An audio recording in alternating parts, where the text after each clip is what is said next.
What's happening? It's Shane here, and in today's video, we are going to be talking about the engineering degree tier list. This is going to be the updated 2022 version. Should be coming out in January, maybe February at the latest. A lot of people commented that they wanted me to come out with these tier lists and these top 10s that I do every single year at the beginning of the year, rather than, in June or August or anything like that.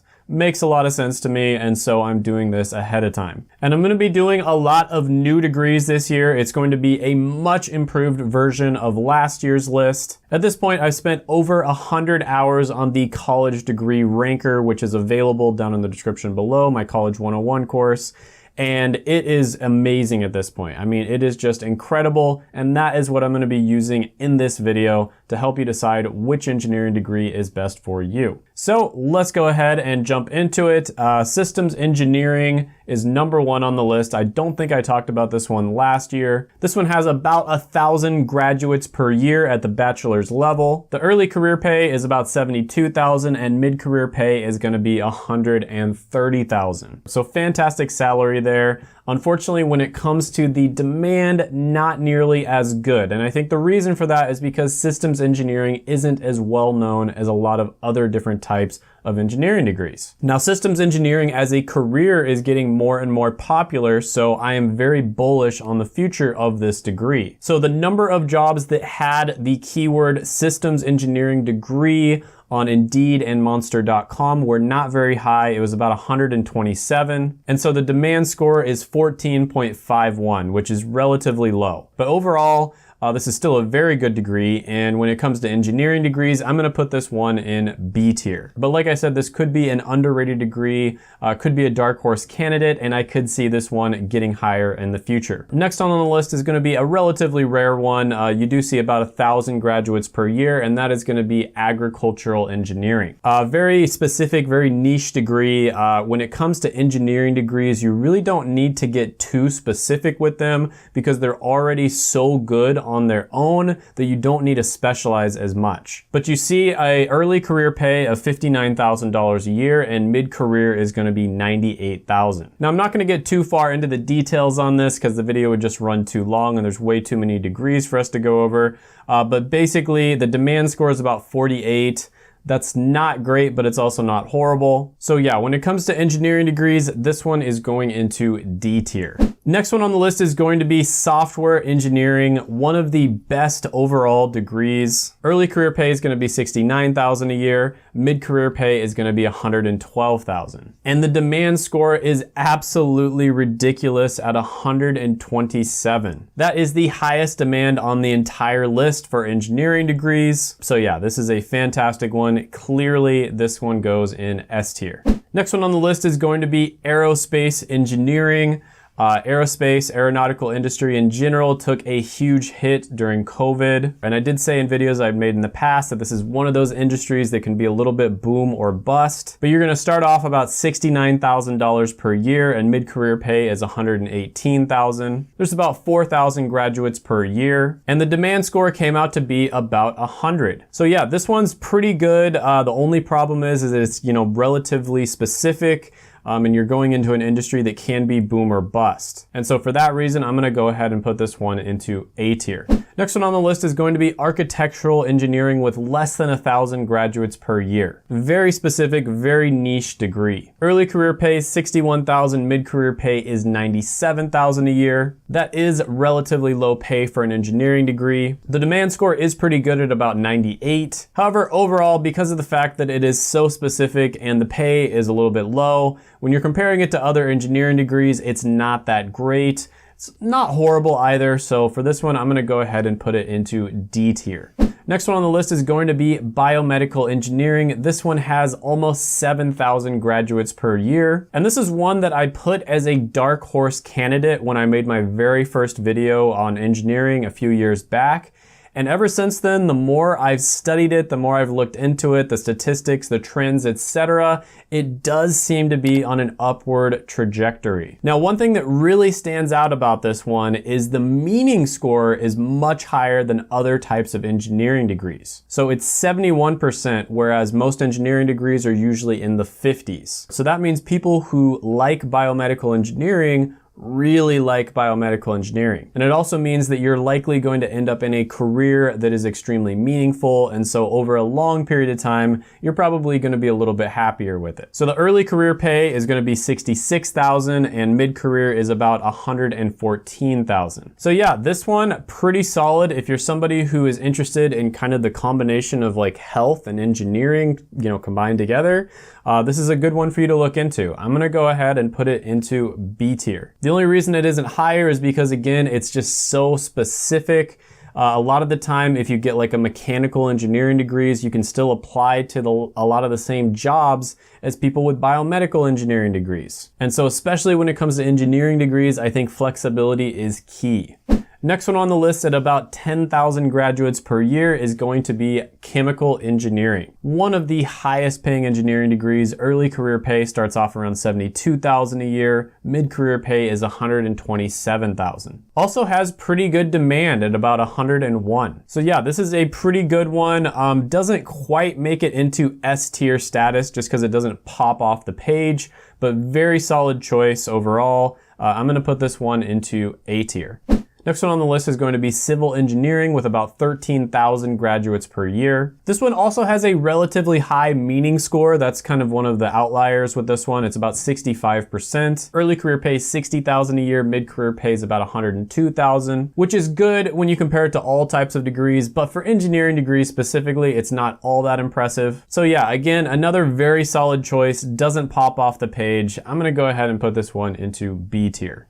Computer engineering is going to be next, and this one has about 7,000 graduates per year. Start off about $72,000 a year, and mid-career pay is going to be about $120,000. This one has a very good demand score as well at about 107. So basically everywhere you look, really good pay, really good demand. You're going into an industry that tends to also not only just pay you really well, but you get bonuses, you get stock options, you get really good benefits, tons of opportunity in the technology industry. So yeah, computer engineering, another one that is clearly S tier. Next one on the list is going to be electrical engineering. Interestingly enough, almost identical stats, just slightly lower than computer engineering everywhere you look. So early career pay is going to be $70,000 a year. Mid-career pay is $119,000. So, slightly lower. However, the demand score is going to be just a little bit higher. And the great thing about electrical engineering is it isn't as specific as computer engineering. So you're going to have a lot more flexibility. So electrical engineering is another one where I'm going to actually put this one into S tier.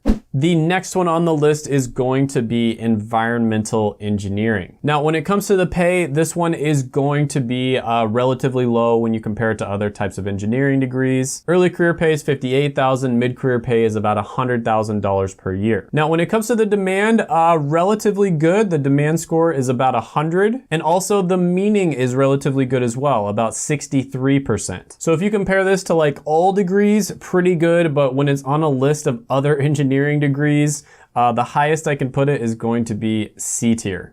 Next one on the list is going to be industrial engineering.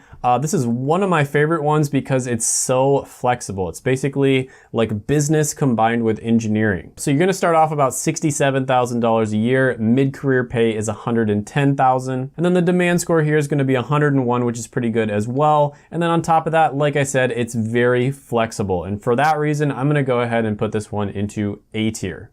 Next one on the list is going to be marine engineering, and this one is very similar to environmental engineering where, it has some benefits here and there, but the big reason why it's not going to make it into the higher tiers is because it's just too specific, too niche. So your early career pay is going to be about $72,000 a year. Mid-career pay is going to be about $123,000. But the demand score is relatively low, especially for an engineering degree. It's 37. And so you've got pretty good pay, but unfortunately demand is relatively low. And then on top of that, it's not very flexible. And so for that reason, I'm gonna have to put this one into C tier.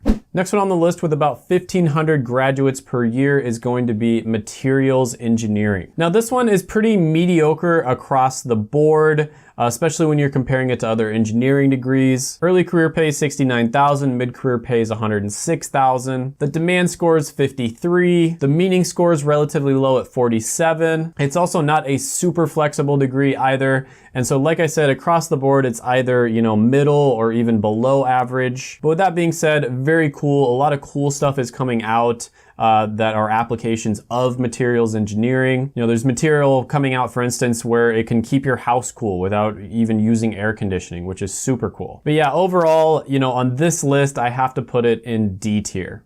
Next one on the list is going to be mechanical engineering. Very flexible degree. That's the biggest positive about mechanical. Also one of the most common engineering degrees, if not the most common, at 32,000 graduates per year. And one of the big things about having a lot of graduates is it's almost like the degree itself has its own brand name.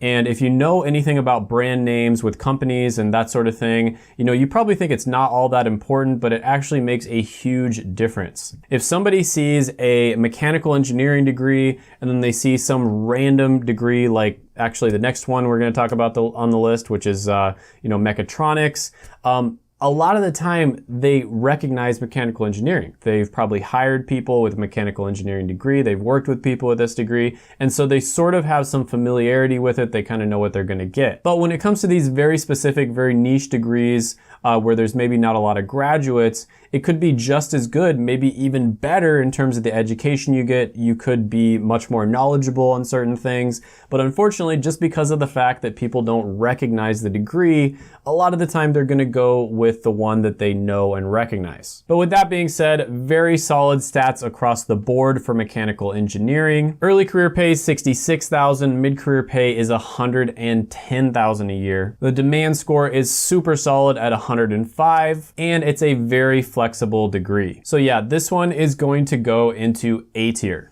The next one on the list, the one I just mentioned, was mechatronics engineering, and this is a super cool, relatively new type of engineering that focuses on robots. So basically, it's kind of a combination of mechanical engineering, electrical engineering, electronics engineering, as well as robotics. Super, super cool degree. A lot of great things you can do with it. Not nearly as well known as some of the other ones. However, with the statistics I've looked up on it, it is extremely solid. And so for that reason, I'm gonna just barely put it into A tier. It just squeaks into A tier. Next one on the list is going to be most engineering technology degrees. It seems like every different degree type, whether you're talking about business degrees, science degrees, engineering degrees, etc., has these sort of like grifter type degrees that these schools that, want to make way too much money for the value that they're giving. A lot of these for-profit schools, for instance, come up with to incentivize students to enroll in these different fields, and they sound really good, right? Like, oh, engineering technology, that sounds amazing, but engineering technology degrees are not technically engineering degrees. It's not even a scheme per se, So a really good example of this is going to be construction engineering technology. So first of all, construction engineering, very specific on its own. And then construction engineering technology is even more specific. So that's a big problem right off the bat. It's not a very flexible degree. On top of that, when you compare it to other engineering degrees and you look at how much they're making, early career pay is $52,000 a year, mid-career pay is $82,000. Not great compared to engineering degrees. And then when you look at the demand score, it's even lower, right? The demand score here is the lowest on the entire list at 2.97. So some of these engineering technology degrees can be all right, but I want you to know, because so many people get confused by this, that they are not real engineering degrees. So yeah, these are going to go into F tier. Next one on the list is going to be network engineering. For this one, relatively low pay for an engineering degree, starting off at $56,000 a year, and mid-career pay is $90,000. However, the demand score is really good at a solid 100. So for that reason, this one is going to go into C tier.